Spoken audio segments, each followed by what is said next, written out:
চলুন আজ আমরা এমন কিছু লুকানো উপাদান নিয়ে কথা বলি যার উপর আমাদের পুরো ভবিষ্যৎটা নির্ভর করছে। ব্যাপারটা অনেকটা এরকম, একদিকে আমাদের প্রযুক্তির আকাশছোঁয়া স্বপ্ন আর অন্যদিকে আমাদের এই পৃথিবীর বাস্তব সীমাবদ্ধতা।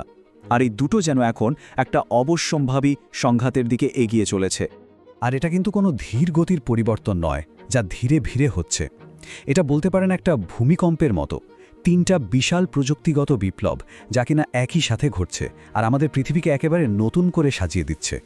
এই যে এত বড় বড় পরিবর্তনের কথা আমরা বলছি, যেমন ধরুন গ্রিন এনার্জি, ইলেকট্রিক গাড়ি বা আর্টিফিশিয়াল ইন্টেলিজেন্সের উত্থান, এগুলো সবই আমাদের একটা সুন্দর, আরও স্মার্ট আর কানেক্টেড ভবিষ্যতের স্বপ্ন দেখাচ্ছে। কিন্তু এই সবগুলোরই একটা গোপন জায়গায় মিল আছে, একটা নির্ভরতা আছে। তো এই যে ভবিষ্যতের স্বপ্ন, এটা পূরণ করতে গিয়েই একটা নতুন সমস্যা তৈরি হয়েছে। আর সেটা হলো কাঁচামালের জন্য এক অভূতপূর্ব, আগে যা কখনো দেখা যায়নি সেরকম একটা চাহিদা। এখন এই চাহিদার পরিমাণটা ঠিক কতটা বিশাল তা বুঝতে হলে আমাদের একটা টার্মের সাথে পরিচিত হতে হবে, সেটা হলো মেটাল ইন্টেন্সিটি। সোজা কথায় কোনো একটা প্রযুক্তি বানাতে প্রতি ইউনিটে ঠিক কী পরিমাণ মেটাল বা ধাতু লাগছে। আর আসল ব্যাপারটা এখানেই, এই যে নতুন যুগের প্রযুক্তিগুলো আসছে সেগুলোর মেটাল ইন্টেন্সিটি কিন্তু পুরনো শিল্পগুলোর থেকে প্রায় 4 গুণ বেশি। বুঝতেই পারছেন এটা কত বড় একটা পরিবর্তন। আমাদের সম্পদ ব্যবহারের পুরো ধারণাটাই বদলে যাচ্ছে। একটা খুব সহজ উদাহরণ দিলেই ব্যাপারটা পরিষ্কার হয়ে যাবে।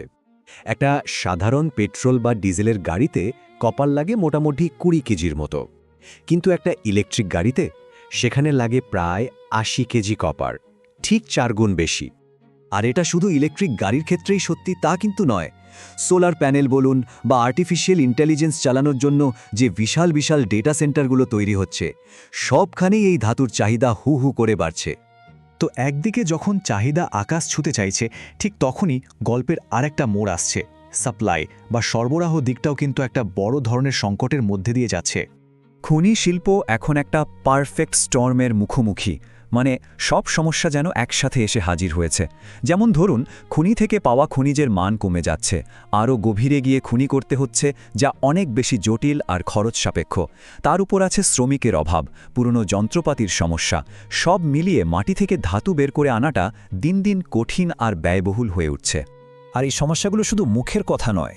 চিলি বা পেরুর মতো দেশে যেখানে প্রচুর কপার উৎপাদন হয়, সেখানে রাজনৈতিক অস্থিরতা আর পরিবেশগত উদ্বেগের কারণে উৎপাদন প্রায় 25% কমে যাওয়ার আশঙ্কা তৈরি হয়েছে। আবার কঙ্গোতে আইনি জটিলতা, ইন্দোনেশিয়ার গ্রাসবার্গ খনিতে ভূমিধস, এইসব বাস্তব ঘটনাগুলো ঠিক সেই সময়ে ঘটছে যখন আমাদের এই মেটালগুলো সবচেয়ে বেশি দরকার। ভাবছেন নতুন খনি খুললেই তো সমস্যা মিটে যায়? না, সেটাও এত সহজ নয়। 90-এর দশকে একটা নতুন খনি আবিষ্কারের পর সেখান থেকে উৎপাদন শুরু করতে সময় লাগত গড়ে 6 বছরের মতো। আর এখন সেটা বেড়ে দাঁড়িয়েছে প্রায় 18 বছর। 3 গুণ বেশি সময় লাগছে শুধু আইনি আর পরিবেশগত ছাড়পত্র পেতেই। তাহলে ছবিটা কি দাঁড়ালো? একদিকে চাহিদার ট্রেন ছুটছে ঝড়ের গতিতে, আর অন্যদিকে সরবরাহের দেওয়ালটা ক্রমেই শক্ত হচ্ছে। এর ফল যা হওয়ার তাই হচ্ছে, দামের উপর পড়ছে সরাসরি আর নাটকীয় প্রভাব। আর এই পরিস্থিতি নিয়ে বিশেষজ্ঞদের মধ্যেও কিন্তু বেশ বড় একটা বিতর্ক তৈরি হয়েছে। যেমন কপার নিয়ে শের খান রিসার্চের মতো সংস্থাগুলো বলছে যে নতুন প্রযুক্তির কারণে একটা বড় ঘাটতি তৈরি হবে আর দাম অনেক বাড়বে। আবার গোল্ডম্যান স্যাক্সের মতো কেউ কেউ একটু সতর্ক, তারা মনে করছে 2026 সাল পর্যন্ত হয়তো বাজারটা মোটামুটি ভারসাম্যেই থাকবে। বিতর্ক থাকলেও একটা বিষয়ে অনেকেই একমত, আর সেটা হলো শুধু কপার নয়, অ্যালুমিনিয়াম, জিঙ্ক, লেড এর মতো অন্যান্য গুরুত্বপূর্ণ শিল্প ধাতুগুলোর দামও সামনের দিনগুলোতে বেশ খানিকটা বাড়তে পারে। তবে সবচেয়ে নাটকীয় গল্পটা হয়তো রূপাকে ঘিরে। গোল্ড সিলভারের অ্যালেন হিবার্ডের মতো অ্যানালিস্টরা তো বলছেন যে 2026 সালে আমরা রূপোর দাম 3 অঙ্কের ঘরে দেখব, প্রতি আউন্স $100 ছাড়িয়ে যাবে। কারণ রূপা শুধু শিল্পেই লাগে না, এটা একটা আর্থিক সম্পদও বটে।